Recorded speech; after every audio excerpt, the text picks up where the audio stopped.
Chapter 7. Charlie's Birthday. "Happy birthday! Happy birthday! Happy birthday! Happy birthday!" cried the four old grandparents as Charlie came into their room early the next morning. Charlie smiled nervously and sat down on the edge of the bed. He was holding his present, his only present, very carefully in his two hands. "Wonka's Whipple Scrumptious Fudge Mallow Delight," it said on the wrapper.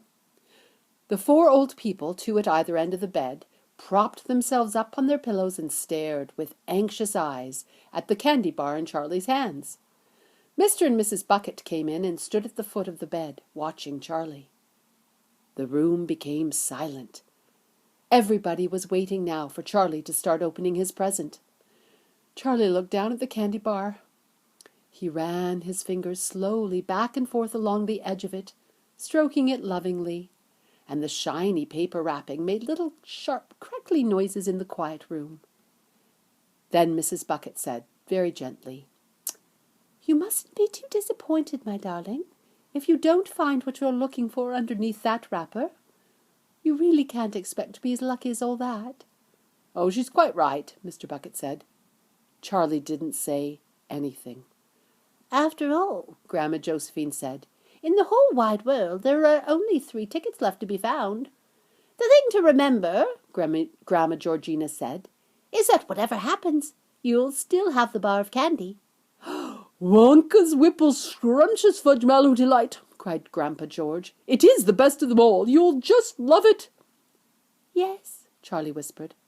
"I know." "Just forget about all those golden tickets and enjoy the candy," Grandpa Joe said. "Why don't you do that?"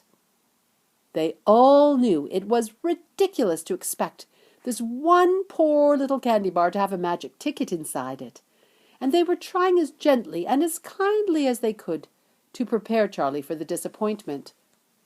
But there was one other thing that the grown-ups also knew, and that was this, that however small the chance might be of striking luck, the chance was there. The chance had to be there. This particular candy bar had as much chance as any other of having a golden ticket. And that was why all the grandparents and parents in the room were actually just as tense and excited as Charlie was, although they were pretending to be very calm.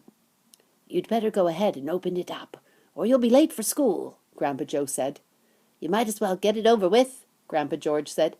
"Open it, my dear," Grandma Georgina said. "Please open it. You're making me jumpy." Very slowly, Charlie's fingers began to tear open one small corner of the wrapping paper. And the old people in the bed all leaned forward, craning their scraggy necks.